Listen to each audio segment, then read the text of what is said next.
He was the quiet type kid. The type who never talked fast. The type who sat outside at night and stared at the sky like he was trying to decode the stars. He lived in a small province outside Iloilo where roosters, tricycles, cheap sari store chips and dusty basketball courts were the daily soundtrack of life. His home was tiny. His family didn't have luxury. They didn't have a working refrigerator half the time. They didn't have Wi-Fi. They didn't have Netflix, Disney Plus, fancy studio microphones, vocal training apps, nothing. But they had one thing in that house that changed everything. Music. His older brother left behind a broken old acoustic guitar before leaving to Manila to try to find work. And that guitar became the most powerful academic university he ever attended. It only had 4 strings left. The body had dents, scratches, humidity mold, and warped wood. But instead of treating it like trash, this boy treated it like gold. He used fishing line and old used nylon he found to tighten and patch strings that snapped. He learned how to tune by pure ear, no tuner, no phone app. He learned how chords feel emotionally, not technically. He learned how to convert pain into notes. His mom sometimes cried silently in the kitchen because she didn't know how she was going to pay the electric bill next month and still be able to buy rice and small groceries. He heard those quiet tears. And that became his fuel. He would sit outside every night on a wooden stool and play Freddie Aguilar performances that he once saw on a neighbor's small analog TV. He memorized vocal swell, how silence was used, how breath was weapon, how folk wasn't just music, folk was story, history, blood evidence. He never dreamed to be famous like American pop stars. He didn't want fast cars. He didn't want flashy jewelry. He didn't want to be influencer. He wanted only one thing. To grow up with a skill that can send money back home so his family could live with dignity. Music was not a hobby. Music was not entertainment. Music was survival. Music was weapon against poverty. When he stepped to AGT Pilipinas audition stage, nobody knew who he was. Nobody expected anything crazy big. No one imagined viral moment. He walked out wearing simple slippers. No stylist. No hair product. No custom wardrobe. He looked like every normal Filipino youth that walks in every small provincial town. The judges looked at him curious but neutral. The audience was simply waiting. But then he opened the first vocal line of Freddie Aguilar's Anak while playing the guitar he brought from home, and the entire studio turned into a sacred emotional theater.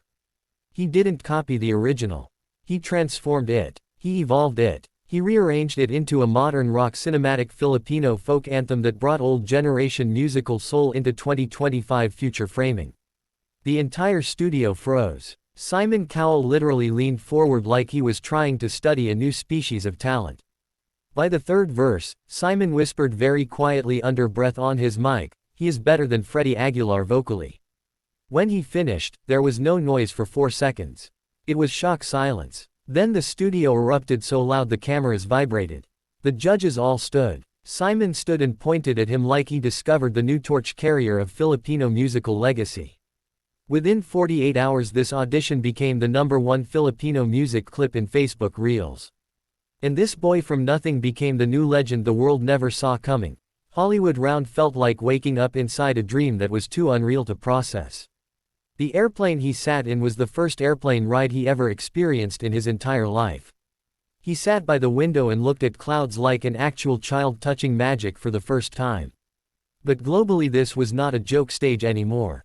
Every contestant here had huge fanbases, managers, expensive music video teams, trained stage presence, and full vocal direction. He was just a Filipino boy who wrote songs in his tiny bedroom as therapy. And this time he didn't choose a famous cover. He decided to perform his original Filipino folk rock song.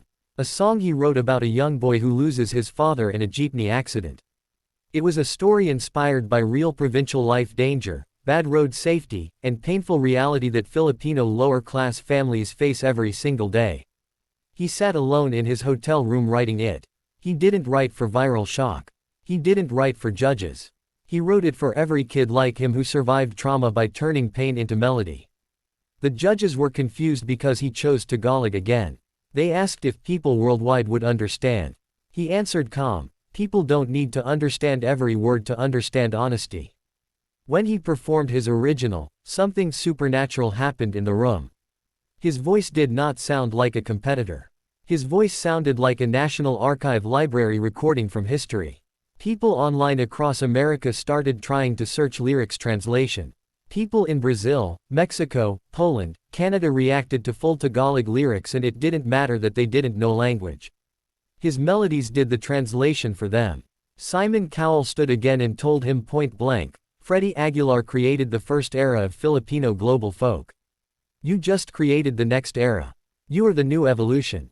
That line broke internet. That clip got ripped on every YouTube short and TikTok edit. Young Filipino kids who never cared about folk music before suddenly started researching Freddie Aguilar because of him. He unintentionally became bridge between old Filipino soul and new Filipino world.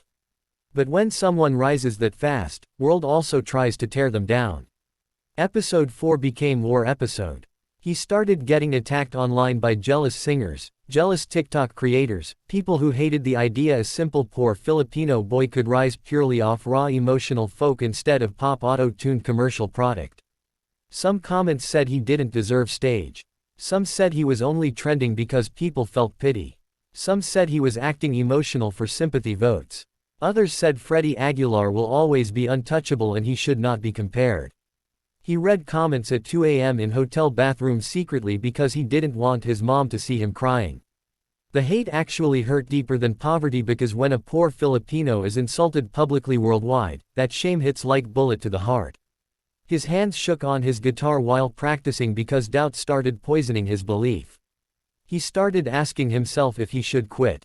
He started asking if he really deserved all this. He started thinking maybe he should have just stayed small and stayed quiet and safe. But then his mom called him and her voice reset everything.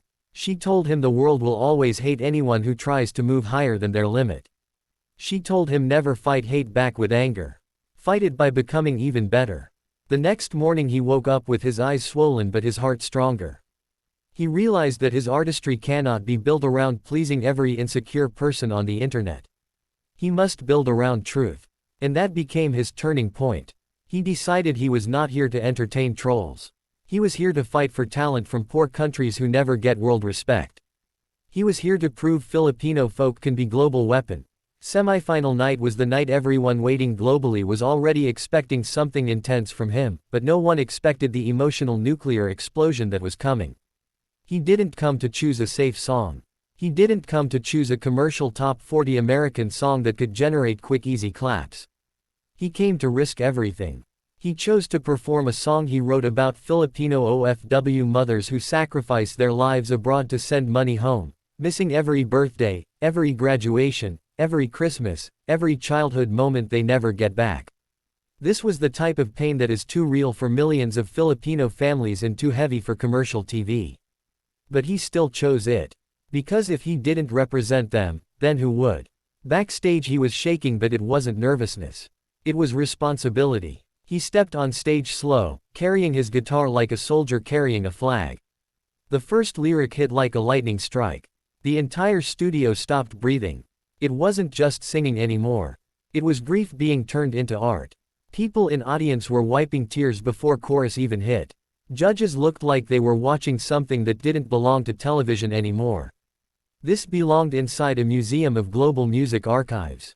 When he hit his last line, Simon Cowell stood up again. But this time, Simon didn't stand like a judge. He stood like someone who genuinely got emotionally wounded by beauty. He was emotional. He literally told him he just watched the purest art ever performed on AGT Pilipinas. Audience began chanting his name like an anthem. This performance broke both TikTok Philippines and TikTok USA at the same time.